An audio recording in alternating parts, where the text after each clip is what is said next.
Waitress gets ridiculed because of the scar on her face. Then a millionaire appears and changes her life. The diner was already full when Elena tied her apron and stepped behind the counter. Manhattan mornings were like that, loud, rushed, indifferent. The sizzling of bacon, the clatter of dishes, the hum of small talk filled the space. She moved through it like second nature, balancing plates in one hand and coffee pots in the other. No one noticed how skillfully she avoided the spotlight. Or maybe they did. Maybe it was the scar. A thin, pale line trailed from her left temple to just above her cheekbone, softened with time but unmistakable. A permanent souvenir from the day she'd yanked her little brother out of a burning car and took the brunt of the shattering glass herself. 12 years old and braver than most grown men, but the world did not see bravery. The world saw imperfection. At booth 3, a group of impeccably dressed young professionals were already half a mimosa deep into their Friday brunch. Their suits were tailored, their shoes polished, and their laughter carried a bite. As Elena approached with their order, one of them leaned toward his friend and muttered, loud enough for her to hear, "Well, that's one way to kill your appetite." The friend snorted. What happened? She fall face first into a blender? Their laughter spilled into the room like grease smoke. Elena said nothing. She placed the plates gently in front of them, her hand steady despite the heat rising in her chest. "Oh, come on," another added. "You think a place with decent omelets could spring for staff that didn't double as Halloween extras?" One of them reached for his coffee, glancing at her with a smirk. "Hey, sweetheart, ever consider a job at a haunted house? You'd kill it." Elena paused. Her jaw tightened. She could feel every eye in the room flicker between their table and her back. She turned slowly, locking eyes with the man who had just spoken. "Is there anything else you need, sir?" she asked, her voice even. He blinked, caught off guard for a moment. "Yeah, maybe a little makeup. Or a curtain." She didn't flinch. She didn't break. She just nodded once, turned, and walked away. Across the diner, at a quiet corner table, a man had been watching the entire exchange. He was dressed neatly, though not showily. Dark blazer, open-collar shirt, and a leather-bound notebook beside his half-finished coffee. His name was Julian, and unlike most who had seen the scene, he didn't look away out of discomfort. He leaned forward, his gaze following Elena as she returned to the counter and resumed her work, as if nothing had happened. Later, when the group of men finally left with a careless tip and louder laughter, Julian motioned for the check. Elena brought it over with practiced calm. "Thank you," she said simply. He looked up. "No," he replied, "thank you." She tilted her head, confused. "For handling that with more grace than they deserved," Julian said.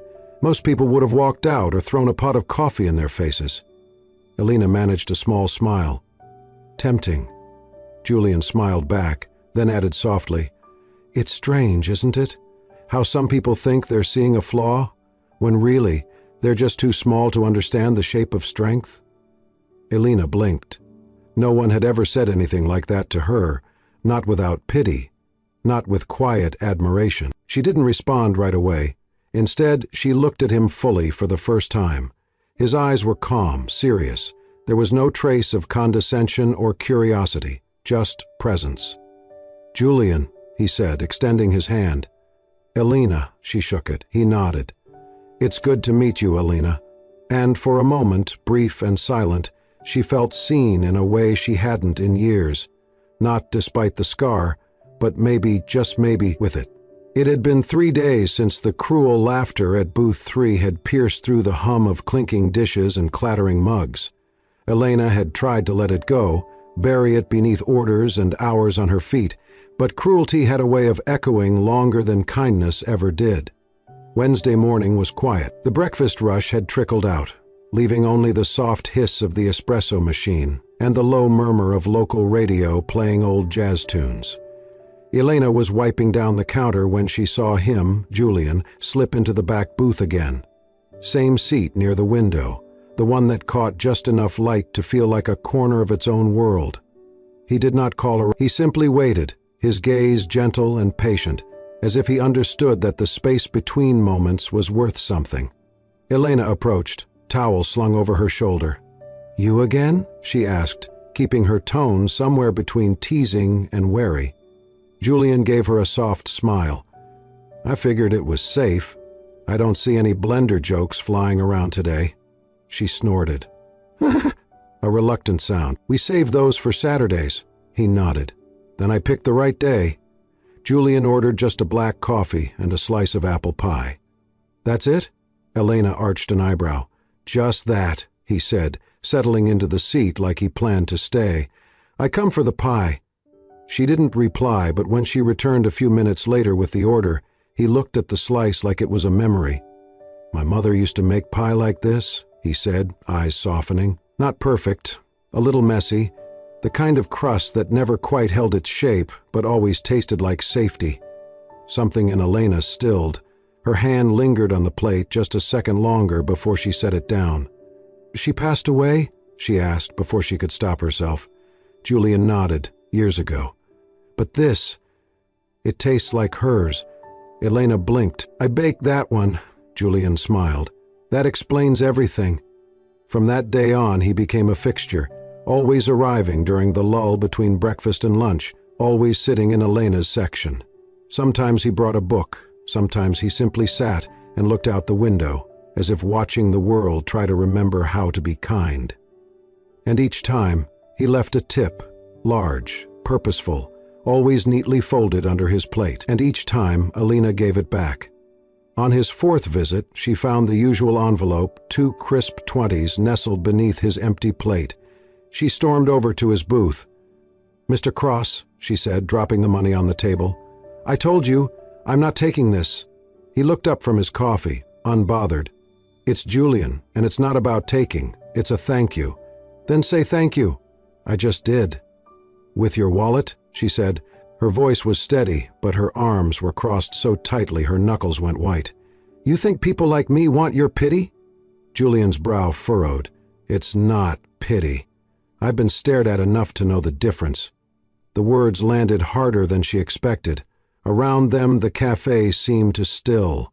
Julian leaned forward, his tone calm but clear. "A tip is gratitude, not charity. If I pitied you, I would have walked out the second I saw your scar. But I didn't. I stayed. Because the pie tasted like home. Because your service had grace. And because there was something about you that made the world feel softer." Elena stared at him, heart knocking hard in her chest. She didn't know whether to slap him or thank him. After a pause, she said quietly, "You make a good argument." "I usually do," he replied, sipping his coffee. She hesitated. Then, before she could change her mind, she slid into the booth across from him. "You don't look like someone who eats in diners like this," she said. "I don't," he admitted.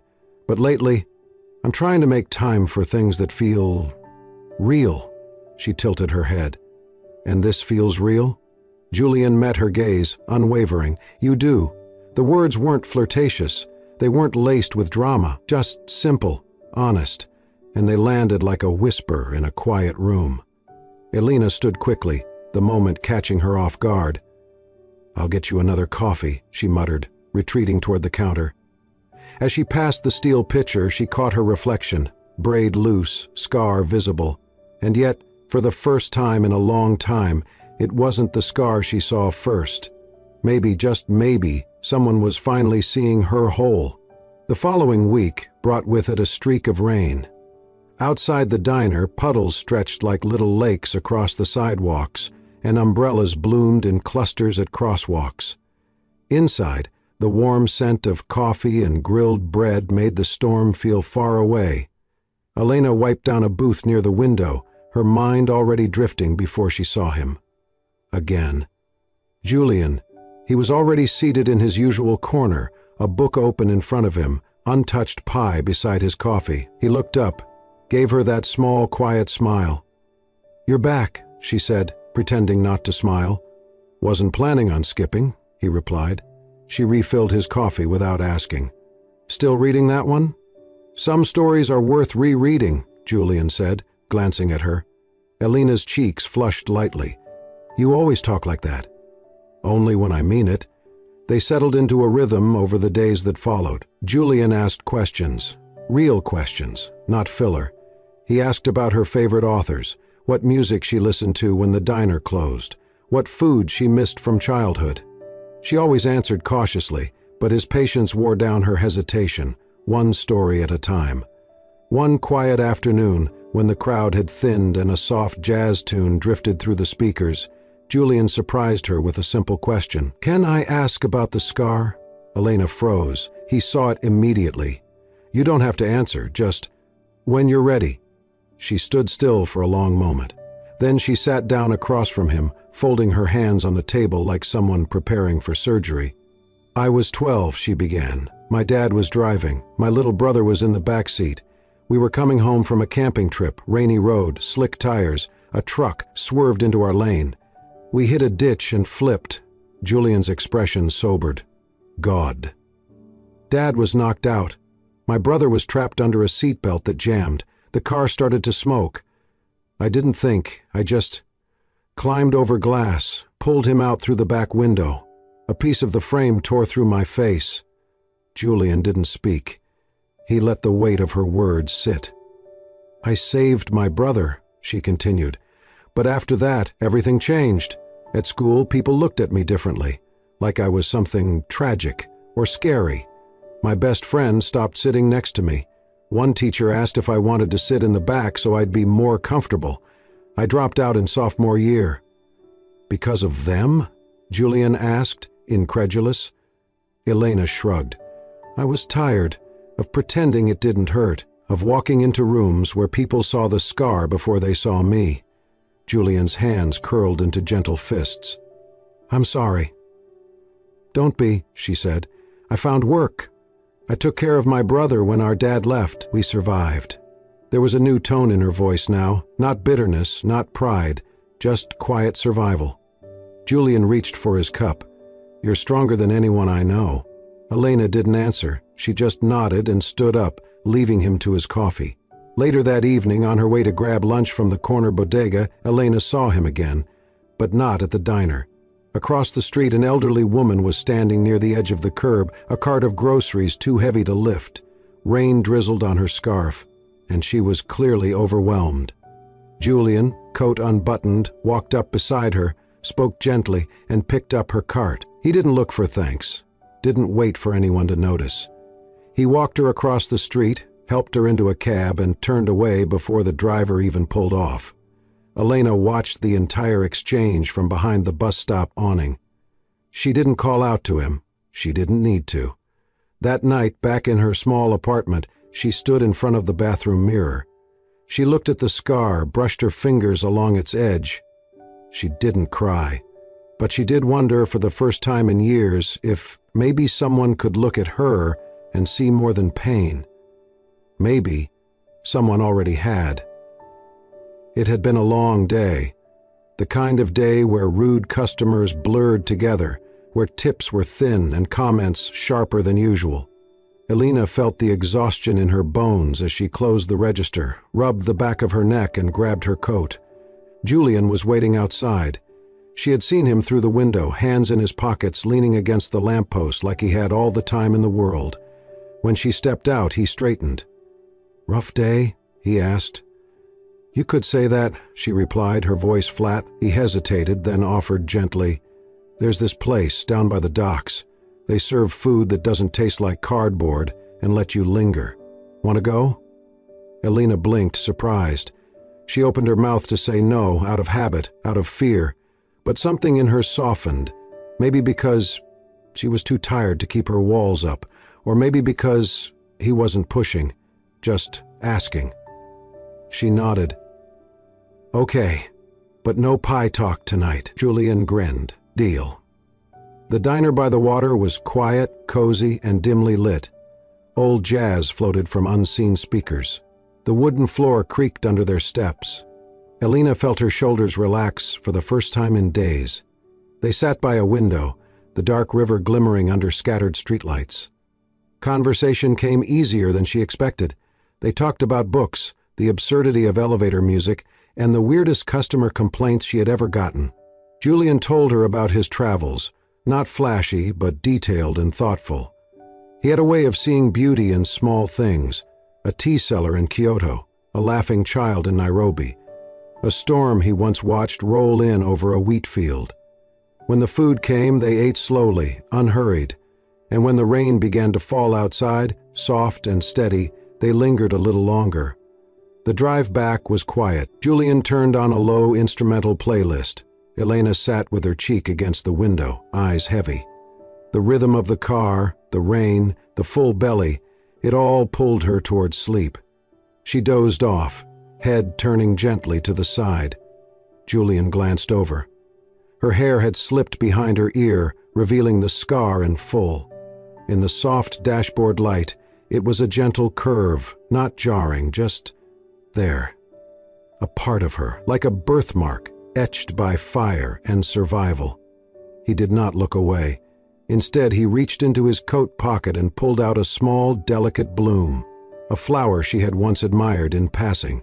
Purple, wild, lovely in its unpolished way. He placed it gently on her cheek, right over the scar. Not to cover it, but to frame it. When Elena stirred minutes later, she touched her face and found the flower. Confused, she turned to him. "You put this here?" Julian nodded, eyes still on the road. "I found it earlier, thought it belonged somewhere special." She held it between her fingers, brushing it lightly. "Why?" "There." He glanced at her, then back to the road. "Because it's a beautiful place, unique, unforgettable." Elena swallowed hard, staring down at the flower. He added softly, "Some people think scars are damage. I think they're stories. And that one, it tells the story of someone worth knowing." Silence settled between them, not awkward, not forced, just stillness. When they pulled up to her apartment, she didn't get out right away. She looked at him, really looked, and didn't turn away when his eyes met hers. This time, she didn't shield the scar, didn't shift her hair, she let it be seen. "I've spent a long time trying to hide this," she said quietly. Julian replied, "Maybe it's time to stop." She nodded. "Just once." And then she took the flower, tucked it behind her ear, and said, "Thank you. For dinner. And for seeing me." He smiled. "You're welcome, Elena." And for the first time in a long time, she stepped out of the car, not as a girl hiding her face, but as a woman walking forward, carrying her story in full view. Elena was refilling the sugar dispensers at the counter when her phone buzzed. She barely glanced at it, expecting a spam message or an update from the bakery supplier. But before she could check, her coworker Mia rushed over, eyes wide, holding out her phone like it was something radioactive.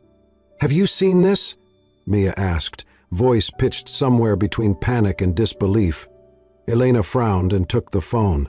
On the screen was a gossip site she'd never visited in her life. Flashy fonts, flashy images, the usual scandal. But front and center, her. A bit blurry, slightly tilted, but there was no mistaking it. Her face. The scar. Her side profile lit by the soft golden glow of the dockside restaurant's lights. And beside her, laughing mid-sentence, was Julian Cross. The headline screamed across the top, "Billionaire in hiding? Julian Cross spotted dining with scarred waitress in downtown dive." The words blurred, then sharpened. Her blood turned to ice. She scrolled down, hands trembling. There were already hundreds of comments, some supportive, some curious, but many cruel. Words like charity case, pity date, and Beauty and the Beast leapt off the screen like knives. One comment read, "Guess even billionaires have a kink for damaged goods." Another, "Brave of him to go out with that, must be part of a PR campaign." Elena felt the air drain from the room. She dropped the phone onto the counter like it had burned her. She didn't finish her shift. She didn't even tell anyone she was leaving. She just grabbed her bag and walked out into the street, not caring that she had flour on her apron or coffee on her shoes. By the time she reached her apartment, her phone was buzzing non-stop. Notifications, texts, missed calls, even emails from reporters. She turned it off and tossed it on the couch, heart pounding.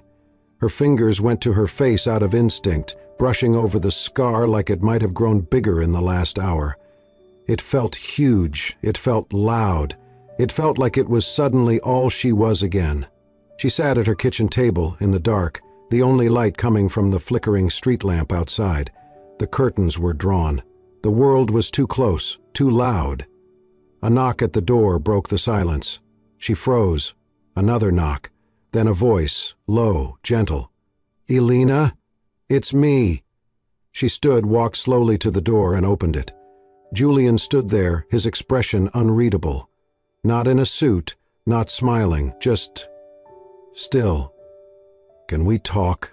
he asked softly. She let him in, but didn't speak, her arms crossed, her back tense. "You knew," she said finally, before he could say anything. "I didn't leak that, Elena. I swear." "No," she cut in, her voice sharp. "But you knew this could happen. You knew who you were, what you represented." Julian stepped forward, but she stepped back. "For you, it's just another Tuesday, another article, another spin. But for me, I just became a headline with a scar, a side note in your perfectly curated world." He shook his head, his voice low and steady. "You're not a headline. You're not a side note. You're the most real thing I've known in a long time." She looked at him, her throat tight. "Do you even understand what it's like? To be looked at not as a person but as an oddity? To have strangers decide whether your pain is inspiring or disgusting?" "I don't," Julian said. "But I want to. I want to understand. And I want to stand beside you while I learn." Elena's lip trembled. "I didn't ask for this. I didn't ask to be seen like this." "I know," he whispered, "but I saw you long before that photo, and I haven't stopped since." She looked away, blinking hard. I need space," she said quietly. Julian nodded. "I'll wait, for as long as it takes." He turned and left, the door clicking shut behind him like the end of a chapter she hadn't wanted to finish. Alone again, Elena sat down. She turned her phone back on and stared at the photo, not the headline, not the comments, just the moment, the way he looked at her, the way she had almost believed she could be loved. She turned off the screen again and leaned back into the silence, not knowing whether it hurt more to be remembered or forgotten. For days, the diner stood without her. Elena had turned in her apron without a word, left her final paycheck uncollected, and silenced her phone. She moved through the world like a ghost, unseen, unheard, and untethered. She did not reply to Julian's messages. She could not. Not because she was angry, but because she was afraid. Afraid of being defined by something she could never erase. Instead, she returned to a room she had locked long ago. It was the spare room in her small apartment, the one with the easel covered in a sheet, a dusty set of oil paints in a cracked box, and canvases stacked against the wall like forgotten memories. She uncovered the easel slowly, as if unwrapping a wound. The first brush stroke was awkward, the second hesitant, but then her hand began to remember, muscle and memory stirring back to life. She painted for hours, days, with no goal, no exhibition, no one watching, only colors and silence and the familiar rhythm of creation. One afternoon, as sunlight spilled across the table, her younger brother Ben came to visit. Now in college, taller than her, but still the same gentle soul she'd pulled from the wreckage all those years ago. He walked in and stopped short, staring at the half-finished painting propped against the wall. "You're painting again," he said quietly. Elena nodded, not looking up. Ben sat beside her. "I missed this," she smiled faintly. "Me too." He picked up a brush, turning it in his fingers. Then he said, almost out of nowhere, "You know, you're the first person I ever trusted." Elena blinked. "What?" "That night," Ben continued, "when the car was smoking and everything was on fire, I didn't think anyone would get me out. But then I saw you, crawling through glass, not even thinking about yourself. I knew then I could always trust you." Elena froze. Her hand trembled. He looked at her, eyes filled with quiet gratitude. "You carried that scar for me. For us. And you never once made me feel like I was the reason your life changed." Tears welled before she could stop them. "You were a kid," she whispered. "So were you," Ben replied. "But you were the bravest person I've ever known." When he left, Elena stood in front of the mirror in the hallway. For years she had avoided this mirror, only glimpsed herself in pieces, never long enough to feel the weight of what she saw. Now she looked. Fully. The woman staring back had a face framed by quiet courage. The scar no longer screamed. It sat there, soft in the light, like a thread of silver stitched into a canvas. And for the first time, she did not turn away. For the first time, she thought, maybe this is not something to hide. Maybe this is where I begin. Elena did not need anyone to tell her she was beautiful. She had just told herself, and that was enough. The envelope sat on Julian's desk for hours before he opened it. It was plain, no return address, no logo, just his name written in neat, familiar handwriting, soft loops, careful strokes. Inside was a single piece of stationery, folded once. Julian unfolded it with care. Julian, thank you. Not just for seeing me, but for not looking away. I am sorry I disappeared. I needed to find out if I was still someone when no one was watching. I think now I am. I don't expect anything. I just wanted you to know. Elena. He read it twice, then folded it slowly, pressing it to his chest. A week later, the invitation arrived in Elena's mailbox. A community art exhibit hosted in the old railway station downtown. The email was simple. Someone had submitted her name, said her work mattered. She almost didn't go, but she did. The station had been transformed. White lights hung from the rafters, paintings and photographs arranged along brick walls and steel beams, children's drawings, abstract bursts of color, portraits full of soul. Elena walked through the space cautiously, her heart pounding. She had submitted a small piece, an oil painting of her brother as a boy, sitting at a kitchen table, smiling. She hadn't expected anyone to notice, but they had, and then, near the center of the space, she saw it, a large canvas, carefully framed, a portrait of her. It wasn't exact, not photorealistic, but the essence of her was there. The curve of her jaw, the way her hair fell, the tilt of her lips when she was caught between laughter and resistance. The scar was there too, but it did not dominate. It shimmered subtly, like a brushstroke made of light. Below the frame, a simple placard, Elena in Bloom, J.C. Her breath caught. She turned, and he was there. Julian stood just beyond the soft spotlight, not dressed like the CEO the headlines knew, but like the man who sat in a quiet diner every Thursday afternoon, hands in his coat pockets, eyes steady on hers. "I didn't know you'd come," she said, voice tight. "I hoped." They stood in silence, surrounded by whispers and footsteps, but their world was still. "You painted that?" she asked, nodding toward the portrait. He nodded. "Every night for a month. I wasn't trying to capture your face. I was trying to capture what I saw the day you put that flower behind your ear." Her eyes shimmered. "I saw a woman who had spent her life surviving," Julian said. But in that moment, she wasn't just surviving anymore. She was blooming. Elena took a step closer. "You always see more than you're supposed to," Julian smiled. "Only when it matters."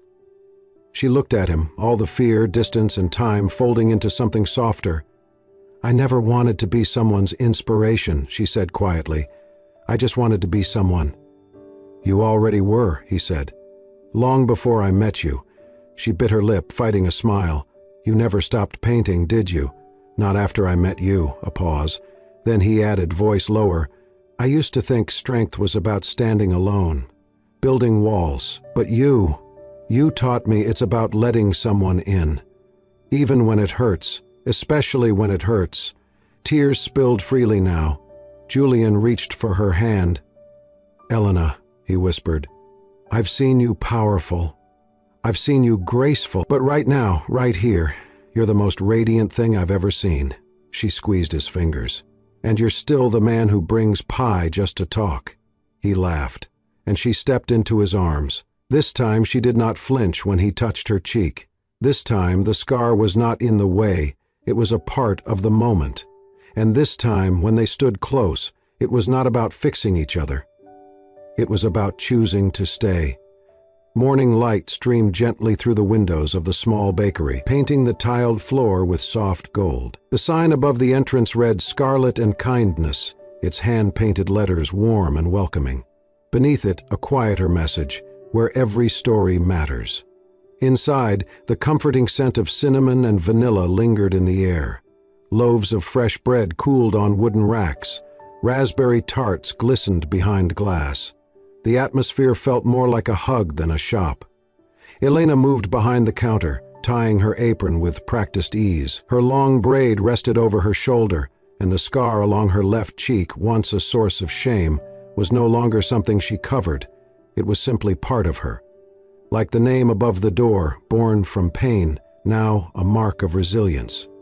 Scarlet for the color she once hated, kindness for the one thing that had changed everything. Customers filtered in slowly, some for their daily coffee, others just to sit and breathe. Many came for the pastries but stayed for something deeper.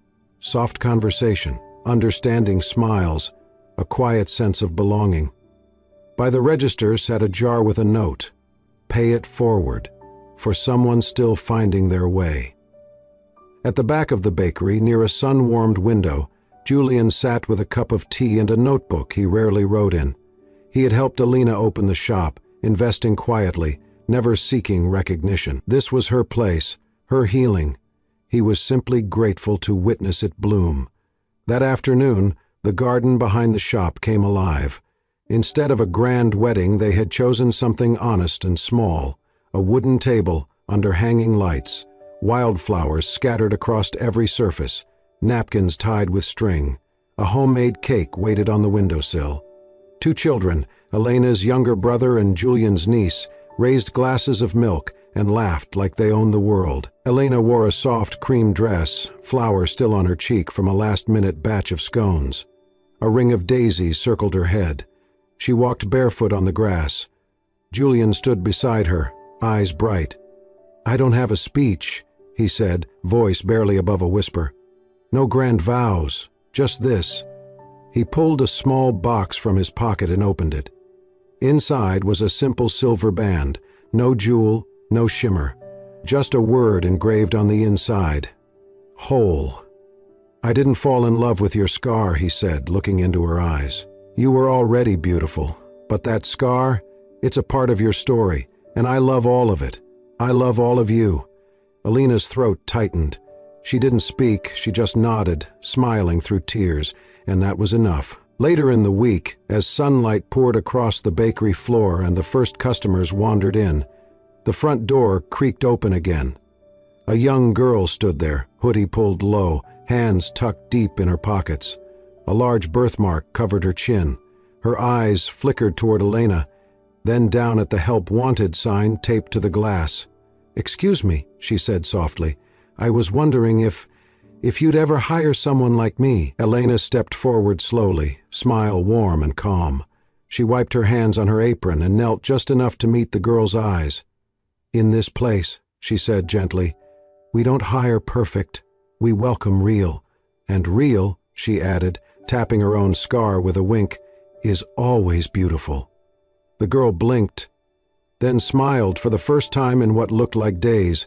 Outside, the city rushed forward, impatient, loud, unforgiving, but inside scarlet and kindness, time moved differently. Here, scars were honored, stories were safe, and love wasn't a fairy tale. It was bread in the oven, warm hands across the counter, and a place where healing began one sweet, imperfect morning at a time. Thank you for joining us for the story Waitress Gets Ridiculed Because of the Scar on Her Face, Then a Millionaire Appears and Changes Her Life. A journey of healing, quiet strength, and the kind of love that sees through everything. If this story touched your heart, made you tear up, or simply reminded you of the beauty in being truly seen, please like, share, and subscribe to Soul-Stirring Stories. Here, every scar holds meaning, every soul deserves peace, and every heart is worthy of love. We'll see you in the next story.